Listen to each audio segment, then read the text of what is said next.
Bueno, hola chicos, vamos a dar la clase de evaluación de la marcha. Como sabemos, el análisis de la marcha es un proceso largo, es un proceso muy minucioso que lleva muchas técnicas, que tiene muchos componentes biomecánicos, muchos componentes anatómicos.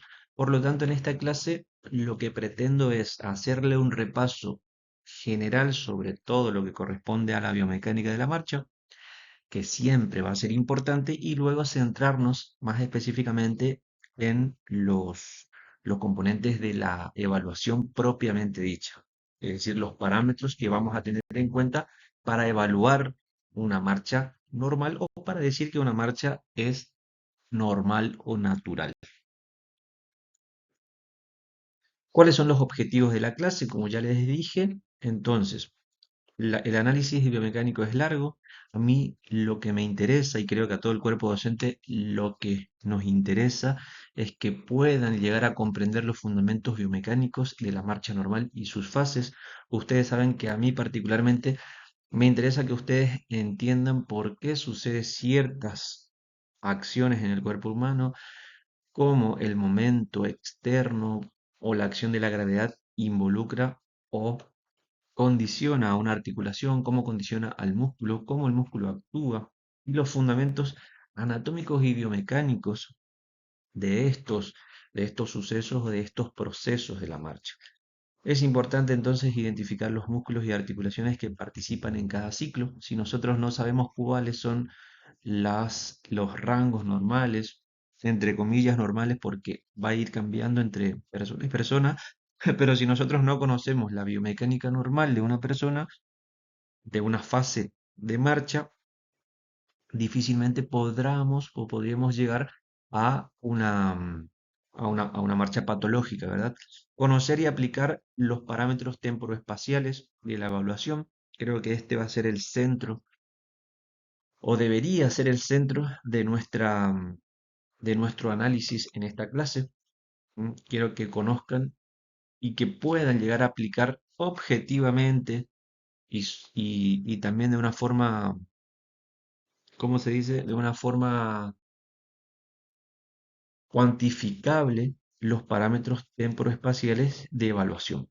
Y bueno, obviamente realizar las mediciones clínicas con cinta, métrica, gonómetro e interpretar los resultados. Es importante interpretar los resultados, quizás no frente a los valores de referencia que te pone en el libro o que nosotros vamos a encontrar en la bibliografía, sino más bien determinar por qué el valor que me dio al inicio del tratamiento es uno, y determinar si el valor que nos da al final del tratamiento es mejor o peor que el que obtuvimos en el inicio del tratamiento o de la evaluación. Eso es básicamente el objetivo de una evaluación. ¿Por qué evaluamos la marcha? Bien, así como evaluamos articulaciones, como evaluamos articulación de rodilla, de codo, de tobillo, de cadera, y evaluábamos con goniómetro, y así como también evaluamos la acción muscular por diferentes eh, sectores de funcionalidad, teníamos valores funcionales y valores no funcionales. En la marcha involucra todos estos aspectos biomecánicos de todas las articulaciones, principalmente del miembro inferior, y obviamente de todos los músculos.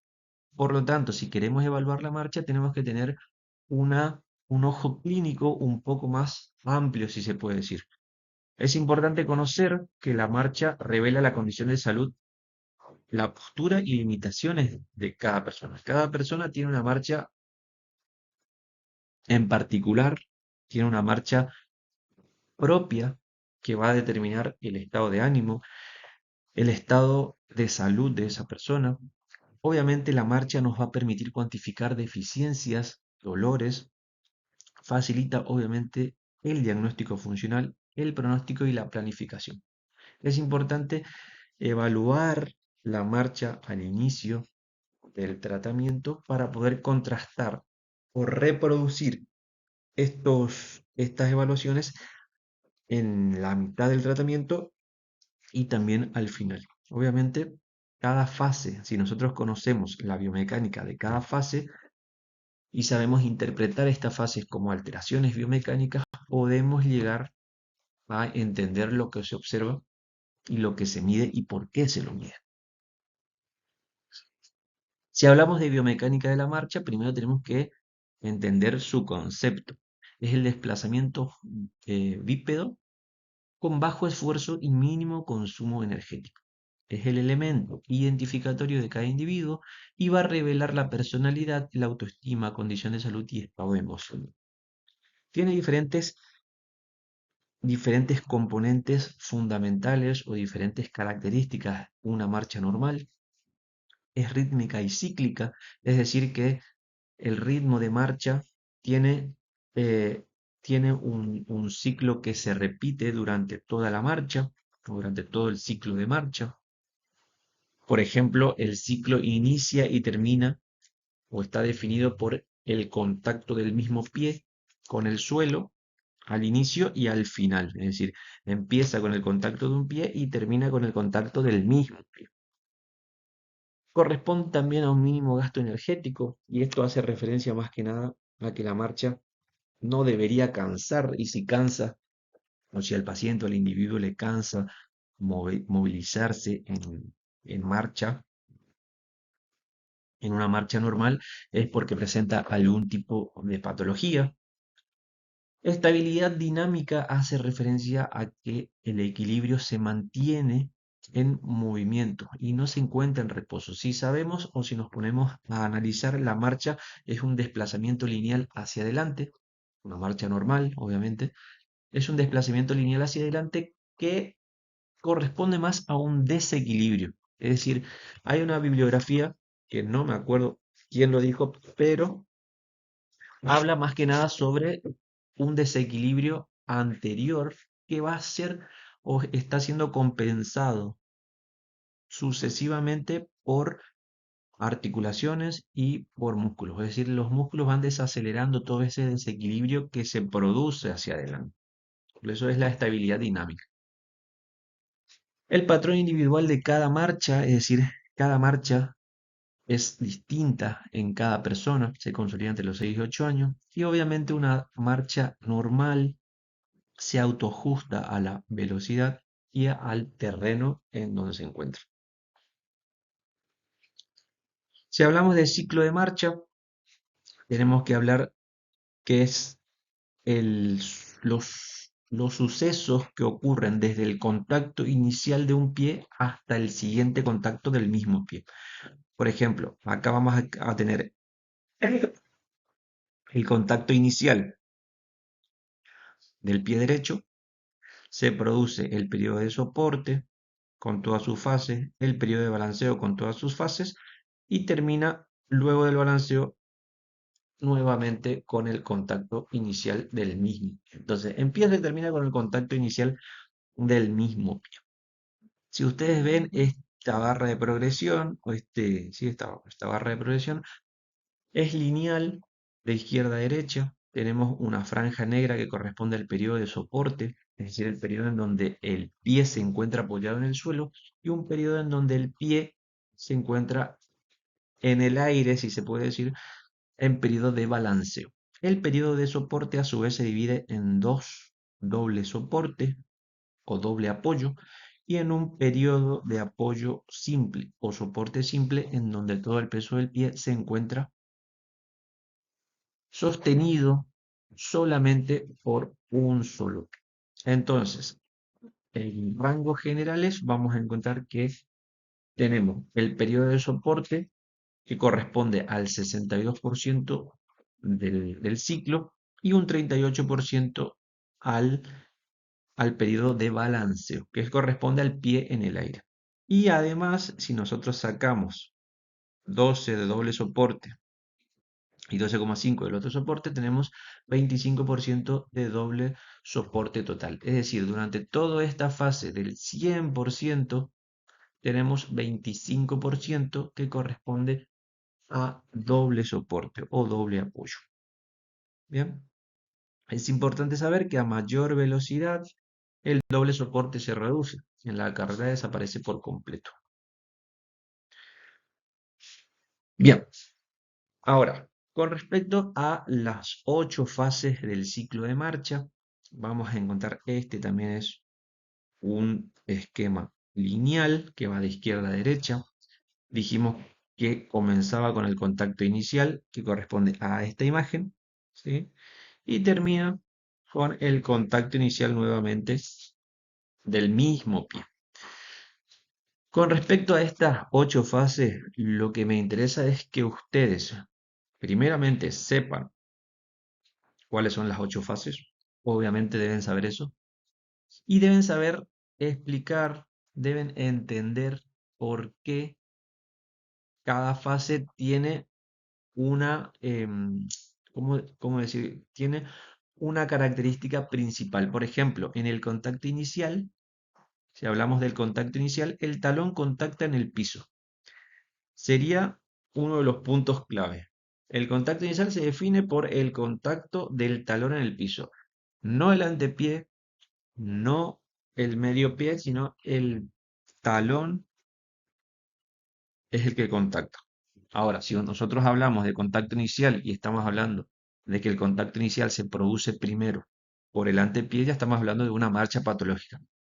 ¿Se entiende por qué me interesa que ustedes entiendan el fundamento o entiendan la característica fundamental de cada fase? En la fase 2 corresponde a la respuesta a la carga. Acá encontramos el primer doble soporte. Esto es contacto inicial. El pie contacta con el talón primeramente en el suelo.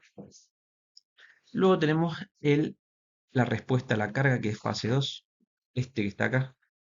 En la respuesta a la carga, el pie se apoya completamente, el pie recibe todo el peso del cuerpo, responde a la carga del peso sobre ese pie. El soporte, esto sirve para amortiguar el impacto. Ahora vamos a ver cuáles son las articulaciones que amortiguan ese impacto. Luego tenemos el soporte medio, que corresponde a esta fase de acá.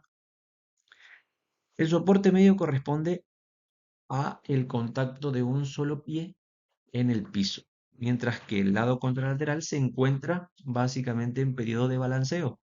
Entonces, en soporte medio, todo el peso corporal se encuentra sobre un solo miembro inferior. Y acá se activa la mecedora de tobillo, en este caso, que ahora vamos a ver lo que es una mecedora.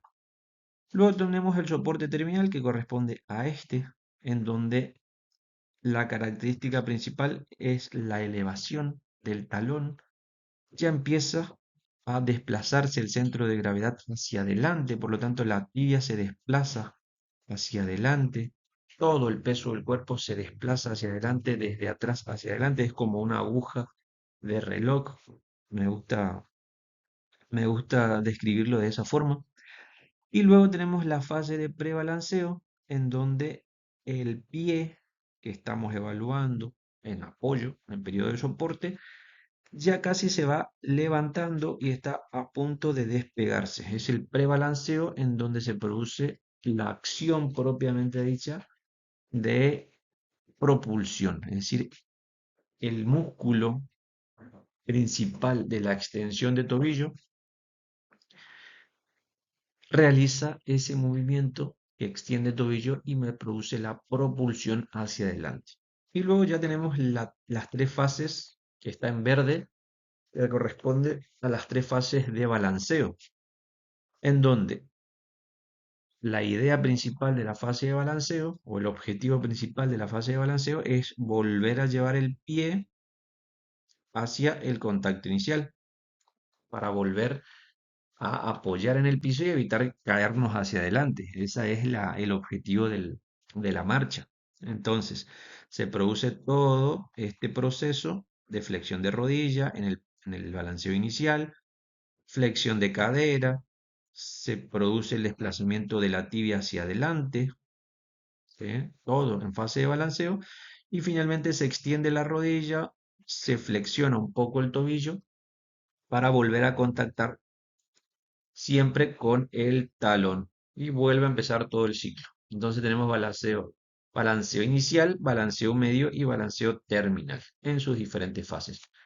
Repito, lo que me importa de este cuadro es que ustedes entiendan el concepto, primeramente saber cuáles son las 8 fases y que entiendan el concepto de por qué cada uno de estos tiene un fundamento biomecánico, ¿sí? Todo esto se da o se va a dar justamente para evitar la caída del cuerpo, la caída del individuo hacia adelante y que se produzca este desequilibrio, equilibrio constante, desequilibrio del cuerpo hacia adelante con compensaciones. Yo le digo compensaciones, pero es básicamente la acción muscular evitando que el individuo caiga hacia adelante. Es decir, va poniendo un pie por delante del otro. Luego tenemos el análisis articular por fase, así como lo evaluamos por fase muscular, perdón, por fase del ciclo de la marcha, lo podemos evaluar también tranquilamente por cada una de las articulaciones. Por cada fase vamos a encontrar en el plano sagital, por ejemplo, diferentes articulaciones. Es decir, todas las articulaciones actúan simultáneamente, pero si lo evaluamos por fase, vamos a encontrar, vamos a describir cada una de estas articulaciones en cada una de las fases. Por ejemplo, en el plano sagital vamos a describir cadera, rodilla y tobillo. Serían las 3 articulaciones principales. En el contacto inicial, sabemos que el objetivo del contacto inicial es apoyar el pie, el talón en el piso. Por lo tanto, para apoyar el talón en el piso, una biomecánica normal, natural, debe tener el tobillo neutro, la rodilla neutra y obviamente la flexión de cadera, un poco de flexión de cadera, ¿cuál es lo normal? Entre 30 y 40 grados para permitir este apoyo por delante del cuerpo, por delante del centro de gravedad. Epa. Acá tenemos el centro de gravedad. Por delante necesito ubicar mi apoyo para poder avanzar yo hacia adelante. Con respecto a respuesta a la carga, que es el segundo gráfico, vamos a encontrar que en la respuesta a la carga el pie se planta completamente en el piso, ¿sí? Por lo tanto, vamos a encontrar una plantiflexión. Como tenemos acá un torque, si volvemos al concepto de torque, sabemos que es la reacción del suelo en el, en el calcáneo y por lo tanto, como el momento es extensor de tobillo, en este caso, porque el momento externo pasa por detrás de la articulación de tobillo, la parte del antepié va a caer hacia el suelo. Por lo tanto, se produce un momento externo por acción de la reacción del suelo hacia la plantiflexión. Entonces acá tenemos que en respuesta a la carga tenemos una plantiflexión de 50, perdón, 50, de 10 a 15 grados. La rodilla se encuentra en 15 a 10 grados o 20 grados de flexión para amortiguar el impacto y la cadera obviamente sigue por delante, sigue en una pequeña flexión de cadera. Con respecto al soporte medio, es el punto en donde la otra pierna se encuentra en periodo de balanceo, todo el peso del cuerpo se encuentra en el suelo, en una misma pierna, sobre un mismo miembro inferior, sobre uno solo. Por lo tanto, la tibia, acá, acá entra en juego la mecedora de tobillo, en donde la tibia va a pasar desde una, vamos, vamos a poner acá, la tibia pasa desde una posición posterior, que es el contacto inicial, sería este que está acá, y en la figura 1, contacto inicial, pasa por respuesta a la carga, más o menos por acá, donde se flexiona el tobillo, y luego va hacia fíjense que en el soporte medio, va hacia la dorsiflexión de tobillo. ¿Por qué? Porque acá ponemos la tibia y después ponemos otro acá para ser bien exagerado, y fíjense cómo va evolucionando el eje longitudinal de la tibia hacia adelante, ¿sí? Es como que va desplazándose, va inclinándose hacia adelante con respecto al apoyo central que sería el pie. Entonces la tibia va pasando por esas líneas rojas desde el contacto inicial hacia adelante. Por lo tanto, va en tobillo a la dorsiflexión o a la flexión de tobillo.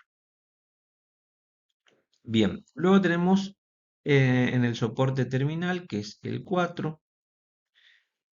Acá tenemos la elevación de talón, ¿sí? La rodilla se encuentra más o menos neutra y la cadera, como ya estamos dejando atrás el cuerpo, es decir, el peso del cuerpo pasó desde estar atrás, fíjense, en este contacto inicial, el peso del cuerpo está por detrás del punto de apoyo, ¿sí? Acá se encuentra casi alineado, acá se encuentra muy bien alineado, acá ya se encuentra por delante, ¿sí? Y el punto de apoyo queda por detrás del centro de gravedad. Por lo tanto, la extensión de cadera se ve marcada, se eleva el tobillo y la rodilla se encuentra en el soporte terminal, se encuentra neutra o extendida. Ya en el prebalanceo, que es el número 5, en el prebalanceo el pie que estaba plantado en el suelo en la fase anterior, ahora se empieza a levantar para prepararse en la fase de balanceo. Entonces acá se produce la plantiflexión de rodilla, de tobillo. Esto me va a permitir el impulso. La plantiflexión me va a permitir el impulso de todo el cuerpo hacia adelante para avanzar en esa marcha. La flexión de rodilla en el prebalanceo va hacia la flexión, si se empieza a flexionar luego del impulso y la cadera se encuentra neutra. Y finalmente pasamos a las tres fases de balanceo, en donde el objetivo principal de la fase de balanceo es devolver esta pierna que terminó de hacer el impulso hacia adelante, devolverlo hacia el apoyo inicial. Entonces, ¿qué se va a hacer? Analizamos la cadera, va a ir en flexión. La flexión de cadera ayuda a llevar todo el miembro hacia adelante. Vamos a necesitar, obviamente, una extensión de rodilla. Fíjense en el balanceo medio, como la flexión de cadera sigue hacia adelante. La extensión de rodilla muy importante la extensión de rodilla muy importante para volver a atacar y posicionar ese pie por delante del cuerpo, del centro de gravedad y evitar caernos, ¿verdad? Y acá importante el tobillo, chicos, ¿sí? El tobillo tiene que estar neutro o tiene que estar en flexión por acción de los músculos. Si el tobillo se cae, si los músculos pretilieres no están activos por algún tipo de lesión, el tobillo no va a estar neutro, sino va a estar en extensión, va a estar caído. Por lo tanto, el paciente lo que va a hacer es arrastrar el pie y obviamente eso lo va a compensar con mayor flexión de cadera para compensar esa caída de pie y o mayor flexión de rodilla incluso para evitar que caiga el pie. Y la extensión se va a dar mucho más tarde.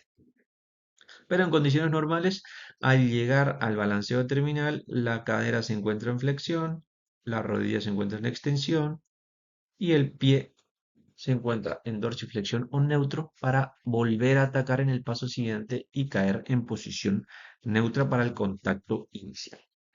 Entonces, todo esto que explicamos de análisis articular fase por fase nos va a permitir entender por qué estamos evaluando las articulaciones, por qué la marcha tiene varios factores a tener en cuenta en las diferentes articulaciones. Si entendemos las articulaciones, para qué sirven cada fase, va a ser mucho más fácil entender primeramente el componente del momento externo, dónde se encuentra el centro de gravedad y y cuáles son los músculos que actúan. Vamos con las mecedoras de tobillo, que es algo que se habla muy a menudo. ¿Qué es una mecedora? Básicamente son los mecanismos que controlan el avance del centro de gravedad y hacen más horizontal su trayectoria. Tenemos mecedora de talón, mecedora de tobillo y mecedora de antepié. ¿Qué es una mecedora y por qué se llaman mecedoras? Básicamente se llama mecedora por la silla. Mm, Sí, creo que es por eso, yo supongo. Por las mecedoras, esta silla mecedora básicamente lo que hace es mover todo el peso. Nosotros cuando estamos arriba de esta silla, si alguien alguna vez probó, dependiendo de dónde se encuentre el peso, nuestro peso, podemos ir hacia adelante o hacia atrás. Es decir, nosotros mismos nos podemos mover hacia adelante y hacia atrás. Ahora, pasa lo mismo con el tobillo y el pie. Todo el peso corporal puede ir hacia adelante o hacia atrás con respecto al pie. Imaginemos el pie como la pata de esa silla, ahí en la imagen acá del medio, y todo el peso del cuerpo que va hacia atrás o va desde atrás hacia adelante, ¿sí? Y va a ir pasando por diferentes partes de esta mecedora. Va a pasar por acá, por el medio, por delante y por detrás. ¿Se entiende? Entonces, vamos a tener tres mecedoras fundamentales en diferentes fases. La mecedora de talón, que es la fase de contacto inicial. Tenemos la fase de contacto inicial, tenemos el fulcro, que es el talón. Es en donde básicamente se apoya todo el peso del cuerpo, ¿sí?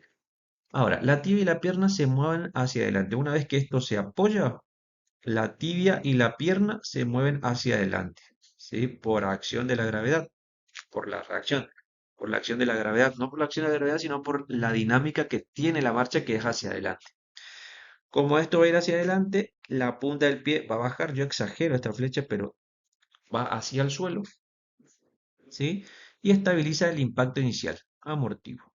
Mecanismo clave acá, chicos. Si, fíjense que todo el peso del cuerpo se descarga en esa zona, en en el centro del fulcro.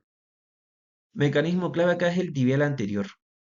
Como el momento externo es plantiflexor, fíjense cómo el momento externo pasa, esa flecha me salió más o menos, pero pasa por el fulcro, que es la articulación del tobillo, hace que el pie se plante directamente en el suelo, se apoye directamente en el suelo. Para que ese movimiento sea controlado, sea limpio y no sea una estructura que caiga como peso muerto, lo que hacen los pretibiales es contraerse, los pretibiales o tibial anterior, es contraer su músculo de forma excéntrica.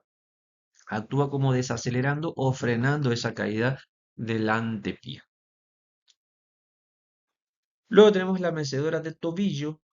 Fíjense en el soporte medio. Fíjense, esta es la verdadera mecedora de tobillo porque en el antepié, perdón, en el soporte medio, tenemos que el pie está completamente apoyado. Le puse esa forma de mecedora como la patita de la silla esta. Y el desplazamiento del pie con respecto a la pierna. Fíjense que desde el contacto inicial tenemos el eje longitudinal en la tibia y tenemos que va hacia adelante. Les vuelvo a dibujar el dibujito que le hice hoy, pasa desde esa posición hacia adelante, en el sentido de la flecha verde, ¿sí? Entonces, estas tres líneas, esta y esta, serían básicamente los diferentes puntos por donde la tibia pasa con respecto al, al pie, ¿sí? Por lo tanto, los gemelos y sóleo que se encuentran por detrás de esto van a ir controlando el desplazamiento hacia adelante de la tibia, no solamente de la tibia, yo hablo de la tibia, pero sería básicamente de todo el peso corporal que va hacia adelante. Es como que desde acá, fíjense, eh, vamos a hacer azul todo el peso corporal tibia y todo el peso corporal hacia adelante. Vamos a exagerar esas flechas, supongamos que esta es una flecha hacia adelante.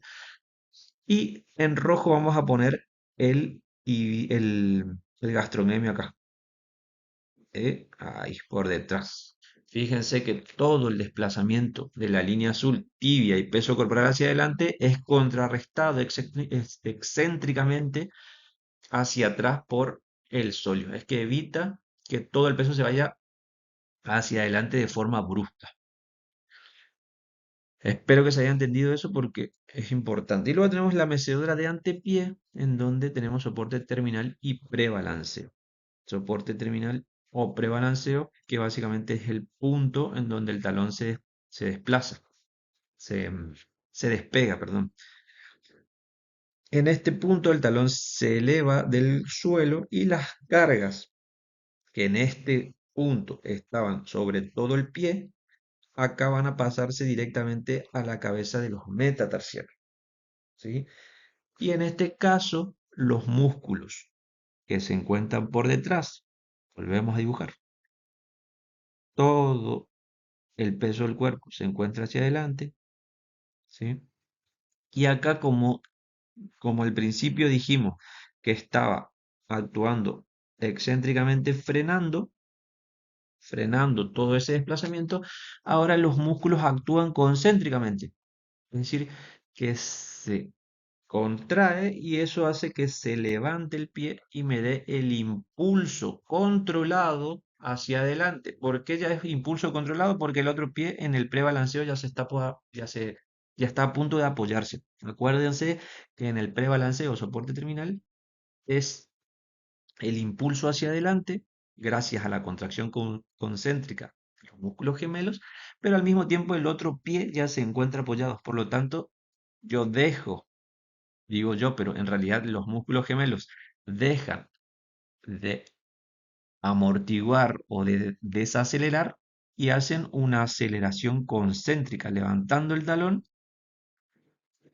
y hacen el impulso hacia adelante, ya seguros de hacer ese impulso hacia adelante porque el otro pie va a frenar o va a desacelerar ese impulso o esa caída de ese equilibrio hacia adelante, que es básicamente el proceso de marcha. Bien, músculos que actúan en la marcha. Les puse algunos músculos, no les puse todos porque en realidad todos los músculos del miembro inferior, hasta el más mínimo músculo, van a actuar en en los diferentes ciclos, en diferentes fases de la marcha. Les puse lo más importante para analizar. No vamos a analizar todo tampoco.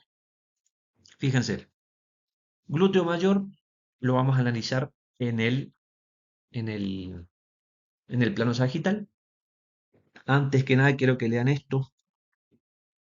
Identificar primero el momento externo que produce el peso corporal. ¿Para qué?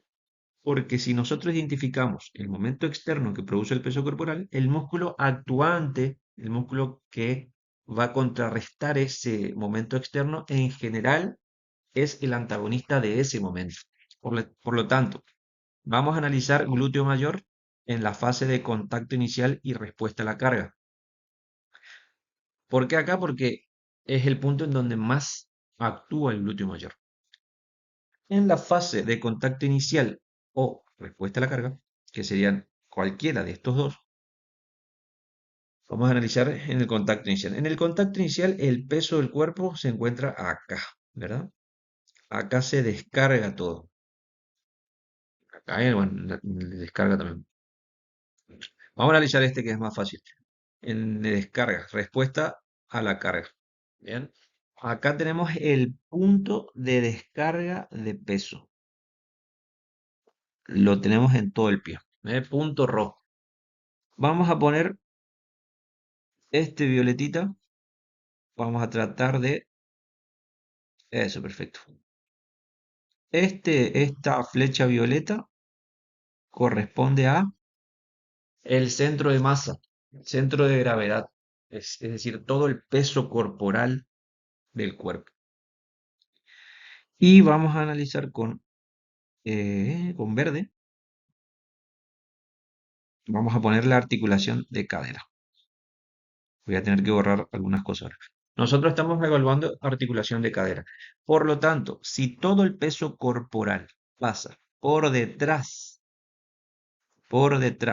del punto de apoyo, el punto de apoyo es este, epa, el punto de apoyo es el pie, todo pasa por detrás de esta línea, el peso de la gravedad o el peso del cuerpo actuado o condicionado por la gravedad va a caer hacia atrás, por detrás del punto de apoyo, ¿verdad?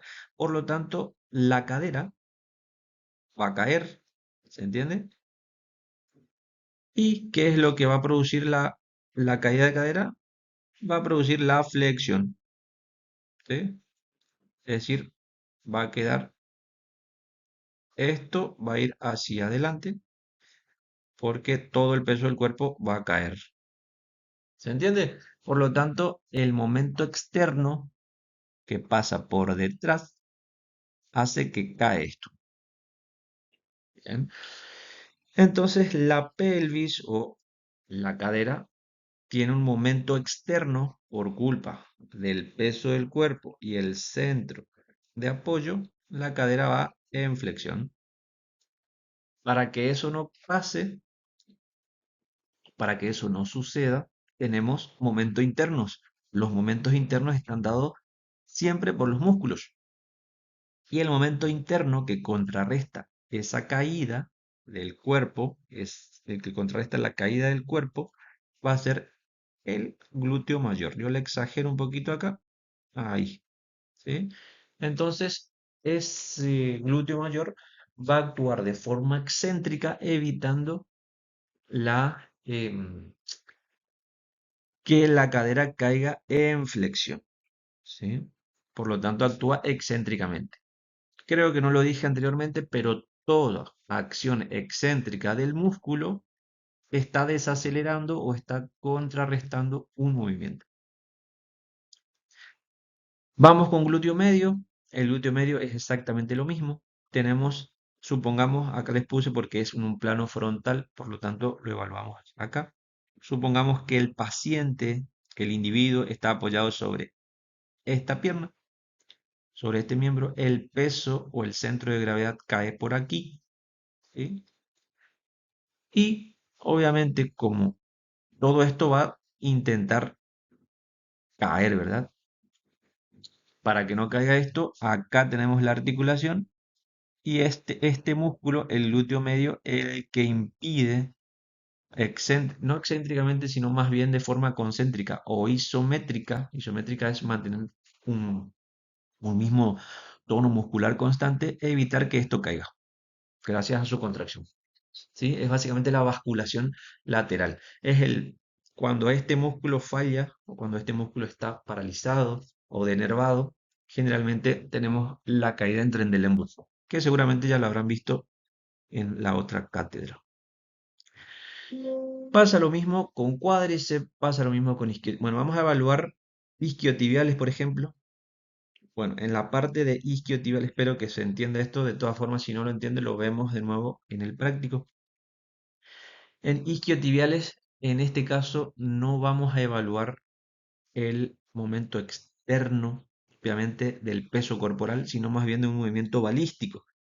Isquiotibiales actúan desacelerando, acuérdense que excéntrica es desacelerar un movimiento, desacelerando en la fase de balanceo terminal y contacto inicial. Fíjense que en esta parte de balanceos,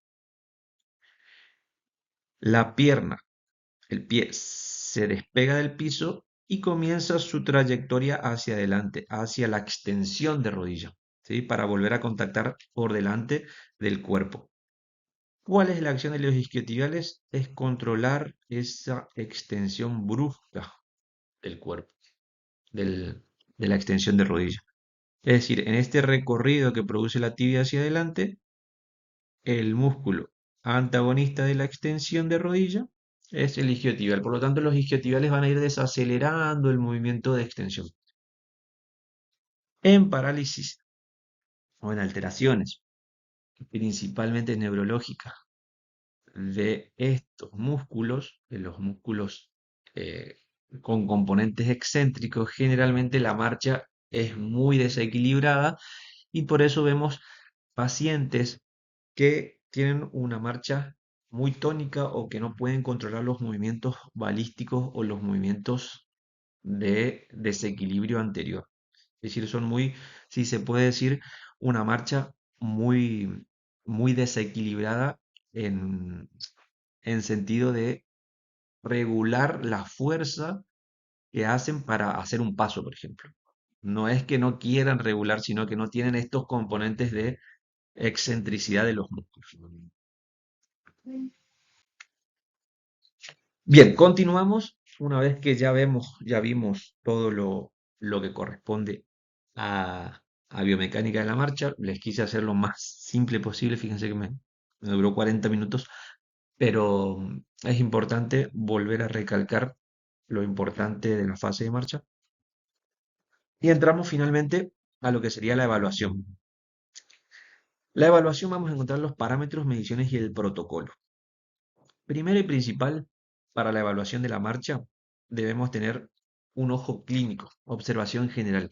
Creo que ustedes ya están en esta etapa de la carrera en donde todo lo que ven ustedes lo quieren observar desde un punto biomecánico, desde un punto anatómico. Por lo tanto, la observación general les va a servir mucho cómo se encuentra la postura, cómo está la alineación, cómo está la simetría en visión anterior, lateral, posterior. También visión superior es importante. Para esto, luego del análisis cualitativo, sería porque es muy subjetivo, vamos a encontrar los parámetros espaciales y temporales, que es básicamente la cuantificación del patrón de marcha, que ahora lo vamos a ver.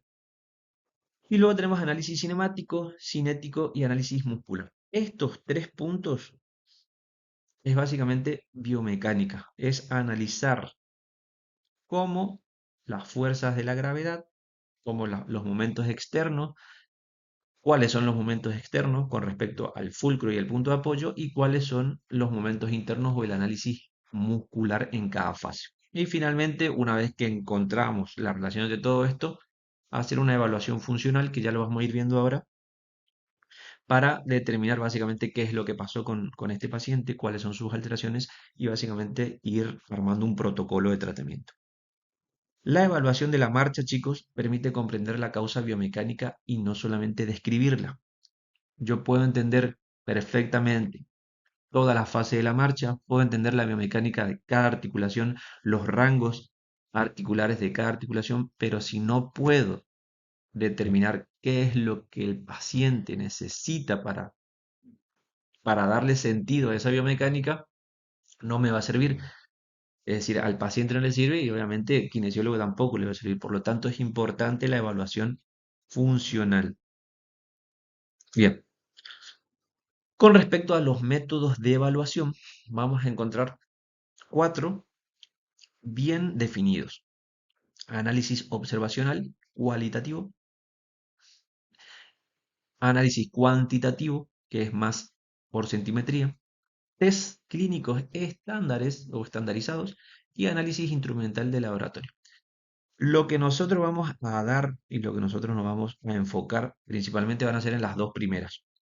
El de test clínico y el análisis instrumental es importante ahora le explico por qué es importante, pero no para técnicas.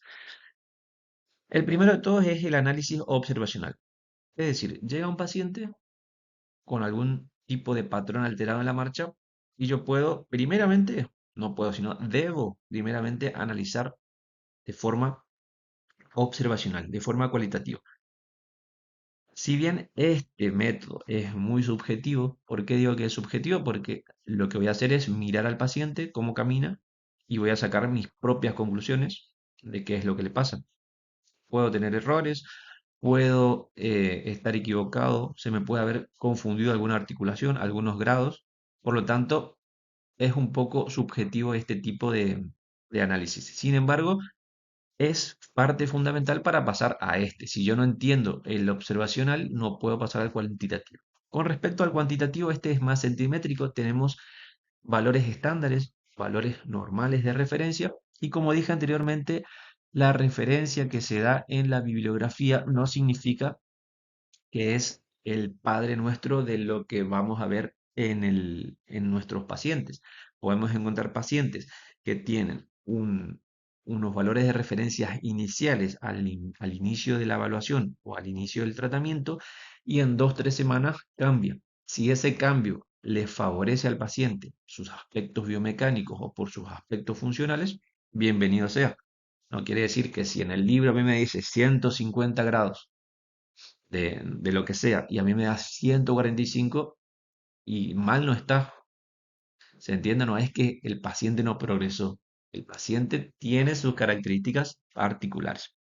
Con el análisis cuantitativo lo que vamos a hacer es medición de parámetros temporespaciales, en donde ahora explicamos bien lo que es zancada, paso corto, ancho, ángulo, etc. En los test clínicos estandarizados, estos dos los explico así por arriba, pero básicamente son test en donde no solamente me van a evaluar el tipo de articulación, el tipo de marcha que tiene mi paciente, sino más bien otros aspectos importantes como, por ejemplo, con comparación física, los valores funcionales que tiene, la capacidad que tiene de sentarse, de pararse, de los giros, de la velocidad de marcha, entre otras cosas, pero con valores estándares. Y finalmente tenemos el análisis instrumental de laboratorio. Esto se requiere un equipo muy especializado, equipamientos de vanguardia, de alta tecnología.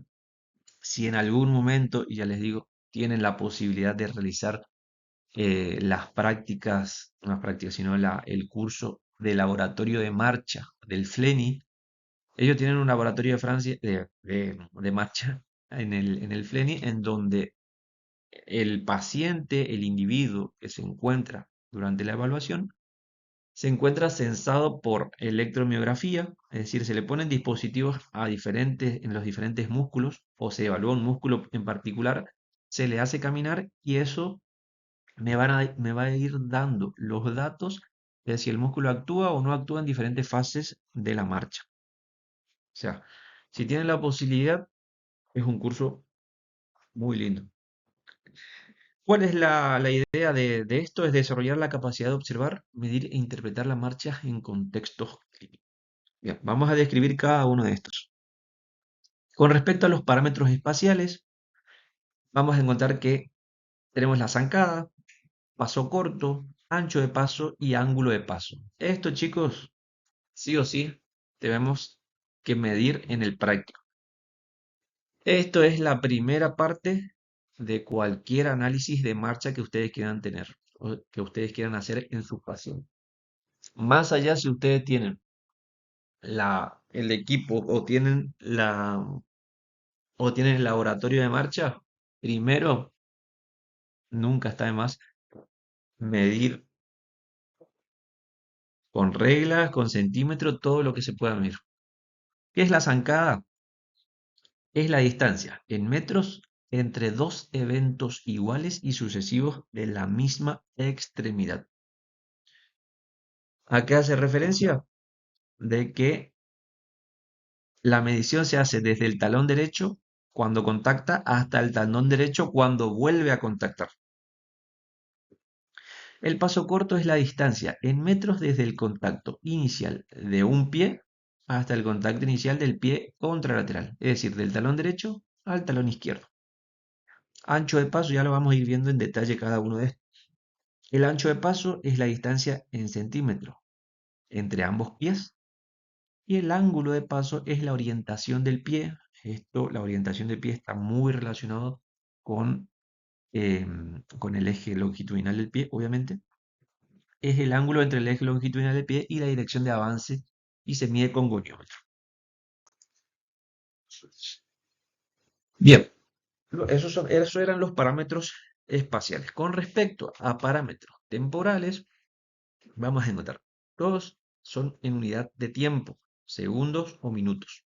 Ciclo de marcha, periodo de balanceo, todo en un tiempo definido. Ciclo de marcha sería la cantidad de segundos que tarda un paciente un individuo entre dos contactos iniciales consecutivos del mismo pie, es decir, desde que apoya el talón derecho hasta que vuelve a apoyar el mismo talón derecho. Periodo de balanceo, así como medimos el ciclo de marcha, medimos también el tiempo de despegue de los dedos hasta el siguiente contacto inicial del mismo pie. Lo mismo para periodo de paso. La cadencia es un número de pasos por unidad de tiempo. Varía con longitud de extremidades y peso corporal. Periodo de soporte corresponde al tiempo en el que el pie permanece en contacto con el piso. Fíjense que simplemente lo que estamos evaluando es la cantidad de tiempo que dura una partecita de la fase. Y la velocidad de marcha básicamente es la distancia recorrida por tiempo invertido. ¿Cuál es la técnica de medición? ¿Cuál es la técnica que deberían tener o que deberíamos seguir en un proceso de evaluación? Básicamente tenemos que preparar una pista de marcha. Esto va pura y fidedignamente del- de la bibliografía que les voy a dejar al final. Se deja una pista de marcha de 15 metros, se le suele eh, hacer sobre cartón. Se le debe familiarizar al sujeto que se va a evaluar en el recorrido, es decir, se debe decir, se le debe explicar qué es lo que tiene que hacer, qué tiene que caminar, por dónde tiene que caminar. Se registran las huellas, obviamente, plantares durante la marcha, que van a quedar impregnadas en esa pista de marcha.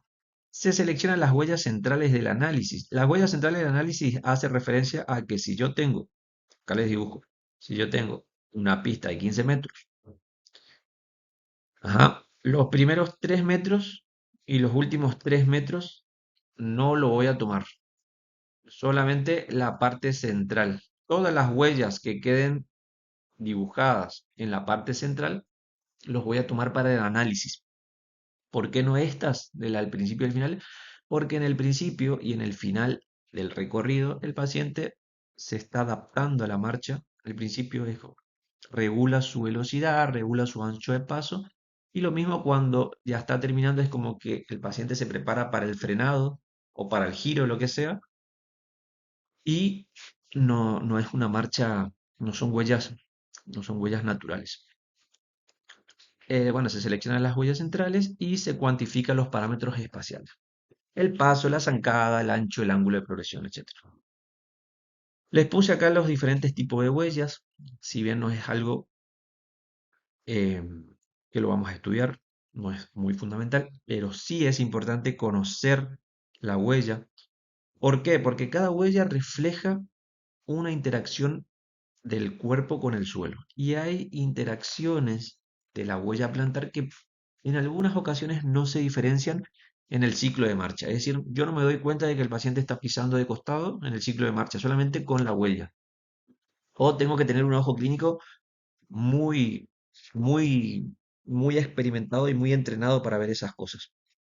Entonces, una huella normal generalmente describe esta característica, deja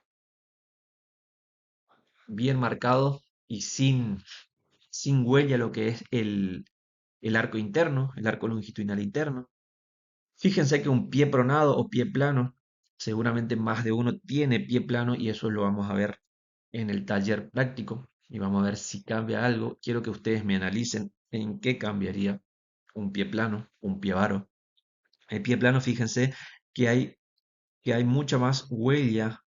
La huella no tiene el arco longitudinal interno.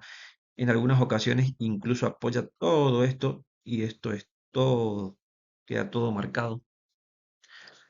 El pie cabo o pie cabo supinado, en este caso tenemos mucha presión a nivel anterior y a nivel posterior solamente. En algunos casos la parte interna o la parte media del pie ni siquiera sale marcado en las huellas. Muy común en personas patológicas, neurológicas patológicas, el pie cabo.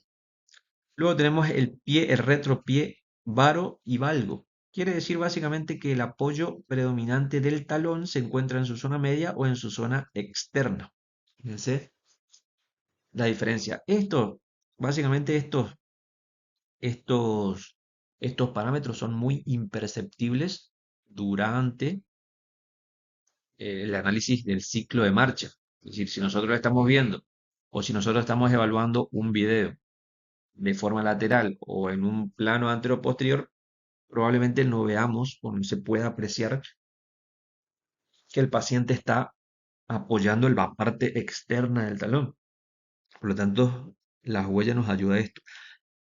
El apoyo del antepié es el típico niño que camina con puntas de pie o adulto o pacientes neurológicos que tienen afección de los músculos extensores de tobillo.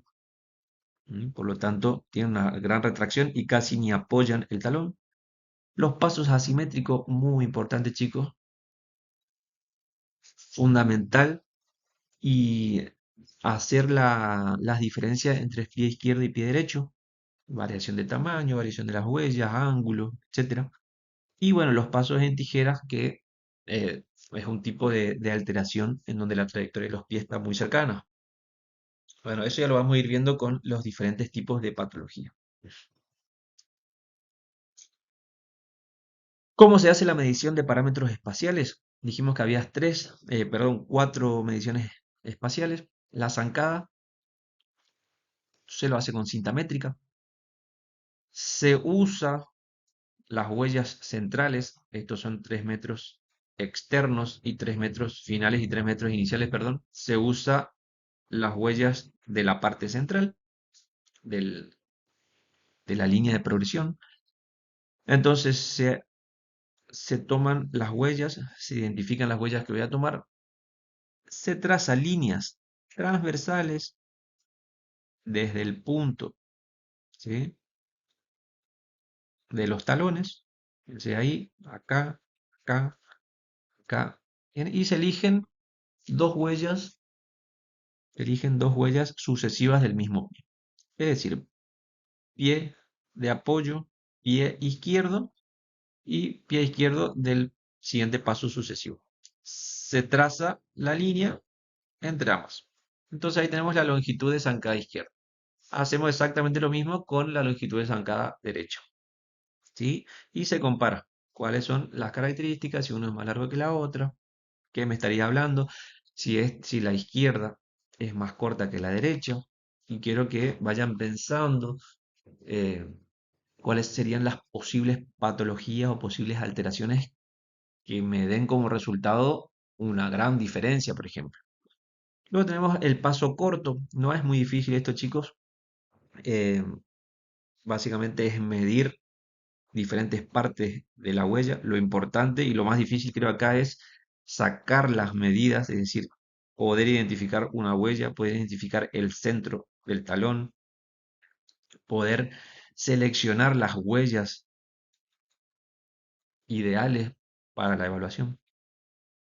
En el paso corto es la distancia entre las líneas horizontales de talón del mismo paso, del paso consecutivo, perdón. Este era el mismo paso, del mismo pie, este es del pie contralateral. Es decir, tomo del derecho y tomo del izquierdo y mido la longitud, ¿sí?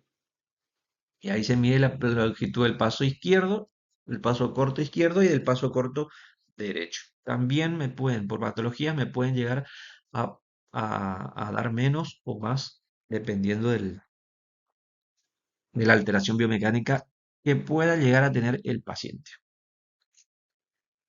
Con respecto a los parámetros espaciales, acá faltan los otros dos, perdón. Tenemos el ancho de paso, se une con regla los centros del talón, del pie derecho, 1 y 2, y del pie izquierdo, izquierdo 1 y izquierdo 2. Se trazan las líneas de progresión y se mide la distancia perpendicular entre las dos líneas. Si ustedes lo leen así en el libro, se van a hacer un embole. Lo que tienen que hacer básicamente es elegir las líneas, toman el centro del talón de la huella izquierda, el centro del talón de la huella izquierda siguiente del mismo pie y trazan una línea. Fin, es el primero. Hacen lo mismo para el lado derecho. Toman la línea del pie derecho, del primer apoyo y del segundo apoyo y vuelven a trazar una línea. ¿Está? Esas dos líneas rojas me van a representar la línea de progresión y ahora lo que tengo que hacer es unir esas dos líneas y marcar la centimetría. Entonces, esa flecha lila rosada es la que me va a determinar el ancho de paso. ¿Está? Eso es lo único que tienen que hacer. ¿Para qué me sirve esto? Para determinar qué tan ancho o qué tan ancha es mi base de sustentación. Cuanto más ancha es el ancho de paso, más ancho es mi base de sustentación. Si es más ancho mi base de sustentación, mayor consumo energético tengo. Es decir, todo tiene su relación y su fundamento. Y finalmente tengo el ángulo de paso, que vuelvo a hacer exactamente lo mismo. Miro la línea media del talón de dos pasos consecutivos del mismo pie izquierdo a izquierdo, trazo esa línea de punto a punto del talón y luego trazo una línea al centro, perdón, al eje longitudinal del pie. ¿Está? Se mide con goniómetros, que es lo que vamos a medir con goniómetro, el ángulo formado entre estas dos líneas. ¿Está? Ese es el ángulo de paso, se mide con goniómetro. ¿Está? Lo mismo se mide del pie. Bueno, con respecto a la medición de los parámetros temporales, sabemos que todas las mediciones temporales van a ser por tiempo. En este caso vamos a ver que el ciclo de marcha se activa el cronómetro al contacto del pie con el suelo y se detiene cuando el mismo pie, ¿sí?, vuelve a hacer contacto con el piso. Se registra en segundos. La velocidad básicamente evalúa la velocidad que el paciente realiza o que el paciente tiene en estos metros centrales. Se repite 2 o 3 veces para sacar un promedio. La cadencia de paso se lo mide en pasos por minutos. Es la cantidad de pasos que yo doy en un minuto. Como nosotros solamente tenemos 6 o 6 o 4 metros centrales, se lo evalúa en esos metros centrales de la pista de progresión que hice y se lo multiplica por 60 segundos a, para llevarlo a minutos. Es decir, paso de segundos a minutos. Y finalmente tenemos el soporte y balanceo, que básicamente es la cantidad de tiempo que el individuo tarda en activar el contacto inicial y se detiene, perdón, el soporte se activa en el contacto inicial y se detiene al despegar los dedos. En el balanceo, por ejemplo, se activa en el despegue y se detiene al siguiente contacto y así registrar bilateralmente. Bueno, con respecto a la adaptación del práctico, sin vinilo. Yo les voy a dejar acá el método completo que lo van a encontrar en la bibliografía, pero en el práctico lo vamos a adaptar con los materiales disponibles. El método completo del ESMES habla de una pista hecho con cartón fijado al piso. El vinilo o la pintura en el pie se lo va a hacer justamente para que las huellas queden impresas automáticamente en el cartón. Se seleccionan las huellas del centro de la ruta, como ya le expliqué, y se mide directamente sobre el cartón y la cinta métrica. Obviamente, esta es una forma muy simple y muy fácil de medir las huellas, porque solamente le hago caminar al paciente y luego solamente empiezo a medir las huellas que se hizo. La adaptación para el práctico, como no vamos a llevar 15 metros de cartón ni pegarlo en el piso, lo vamos a hacer con cinta o fibra directamente en el suelo. Por favor, lleven fibras que sean removibles. No vamos a dejar pintado toda la facultad tampoco. Marcar la línea de progresión y referencias de distancia. Es decir, se le marca una línea de progresión, se le dice al paciente vas a caminar de acá hasta acá. Se marca con fibra o cinta el punto de contacto del talón en el momento del paso y medir sobre el piso directamente con cinta métrica. Es decir, se van a ir marcando los puntos de referencia. El punto de talón, la parte lateral del talón, entre otras cosas. Ángulo de paso, etc. Todo siempre con la fibra o con la cinta o con la cinta de papel y luego se lo mide con cinta métrica o goniómetro. Bueno, acá les dejo los valores normales de referencia. No es como ya les dije anteriormente, no son números inamovibles, no son números que si no me dan, me estén significando o me estén dando malos resultados. Siempre tiene que ser interpretando el contexto de la evaluación, interpretando por qué lo estoy haciendo, para qué lo estoy haciendo y a quién se lo estoy haciendo. La longitud de zancada, paso corto, ancho de paso, todos tienen sus valores de referencia en hombres y mujeres en la media adulto. Les pongo la fuente, es decir, le pongo de dónde lo saqué, básicamente, que le voy a subir la bibliografía. Pero como ya les dije anteriormente, todos los valores que nosotros obtenemos en la primera sesión tienen que ser contrastados con valores que vamos a tomar a la mitad de nuestro tratamiento con el paciente, ya sean 2 semanas, en 3 semanas, y a lo último, cuando ya vemos que el paciente obtuvo una mejoría o no. Pero básicamente es para contrastar estos valores de referencia. ¿Qué varían los valores normales? Los valores normales que les puse en esa tabla básicamente son adultos sanos de talla promedio. Los valores normales pueden cambiar o no. La talla y la longitud, la edad y la patología son factores muy importantes. Obviamente, una persona que mida 2,5 metros, exagerando, ¿no? Pero una persona que mida 2 metros va a tener una zancada mucho más larga porque los miembros inferiores son mucho más largos a una persona que mida 1,50. ¿Sí? Por lo tanto, los valores de referencia son estándares. Pasa lo mismo con la edad. Si una persona anciana o una persona adulto mayor o un niño, ¿sí? Va a tener una velocidad diferente y una longitud diferente. La cadencia de pasos, es decir, la cadencia de las personas aumentan con la edad. ¿Mm? Ustedes van a ver esos ancianos que tienen pasos muy cortitos y muy rápidos. Es decir, esto obviamente tiene que ver con el gasto energético que le produce. Obviamente va a cambiar por la patología, dolor, espasticidad, debilidad muscular, la velocidad seleccionada. Vamos a encontrar pacientes excelentes, con excelente estado físico, pero cambia mucho la velocidad o que se encuentra muy nervioso, por lo tanto vamos a encontrar velocidades muy alteradas en los pasos o muy lentos o que no saben cómo desplazarse en esa marcha o en esa evaluación. El calzado y la superficie, fundamental. Y luego vamos a encontrar la asimetría bilateral. La clínicamente relevante es la diferencia de izquierda y derecha. Obviamente, como en todo evaluación, es importante evaluar los dos lados por igual. Bueno, acá les dejo unos test clínicos estándares.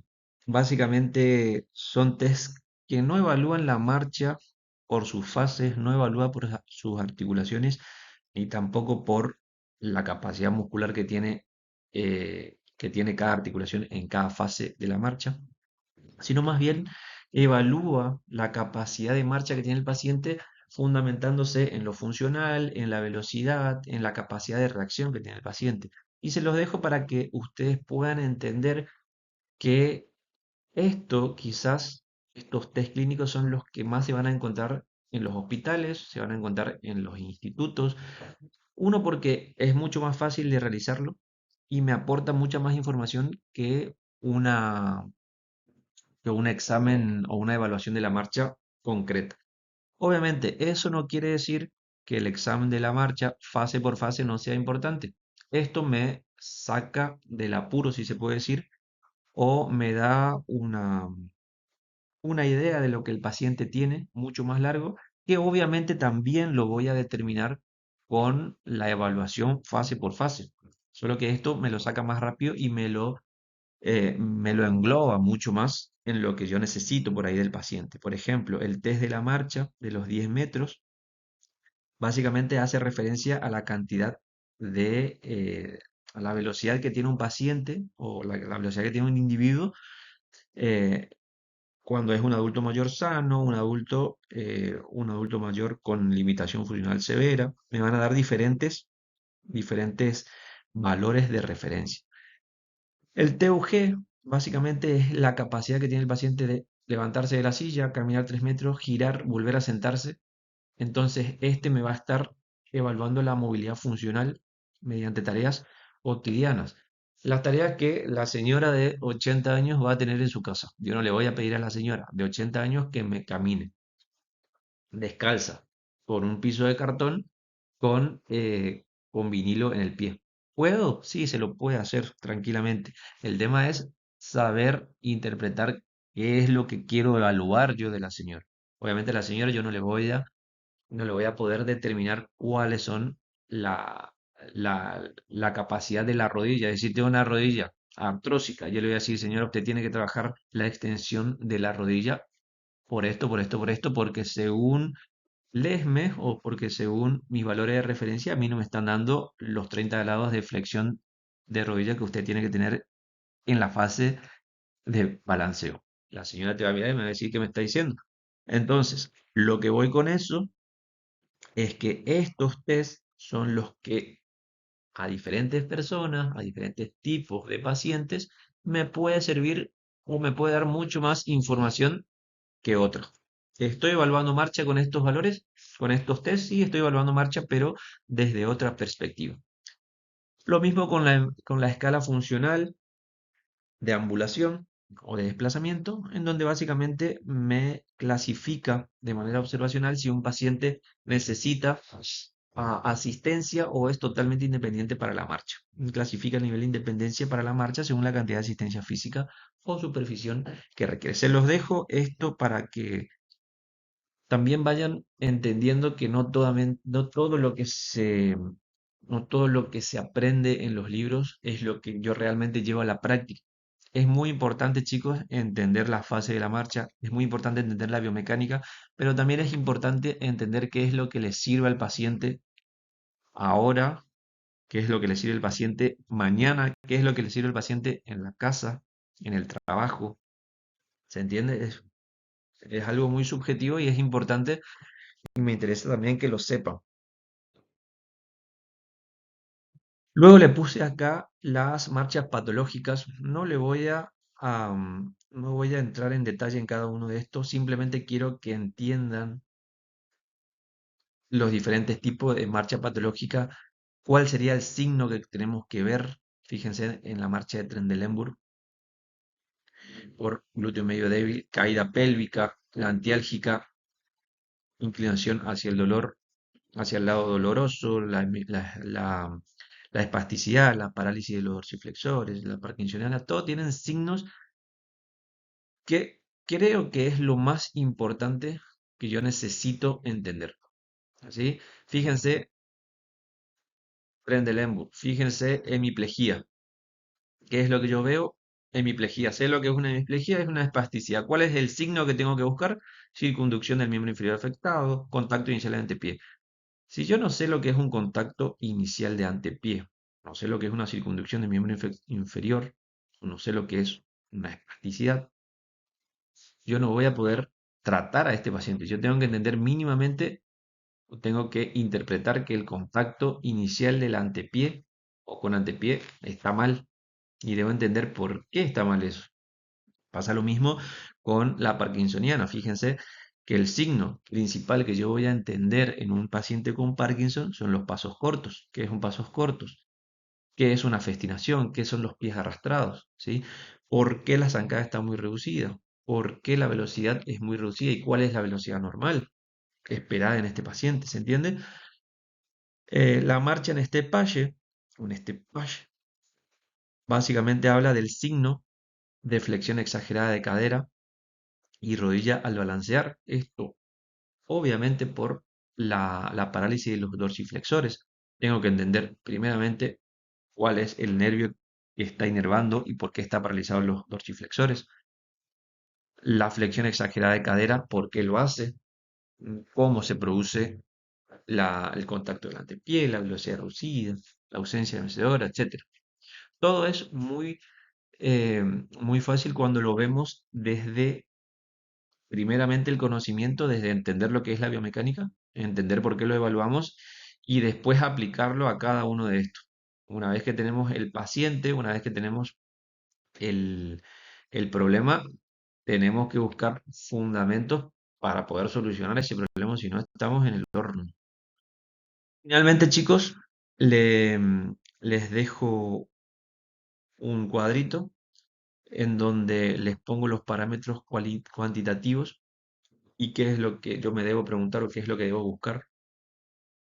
Eh, si, a- si yo estoy haciendo una medición, cuál es la interpretación que tengo que tener a eso y cuál es la pregunta clínica que me tengo que hacer a mí mismo, que le tengo que hacer a un colega o que incluso le tengo que preguntar al paciente.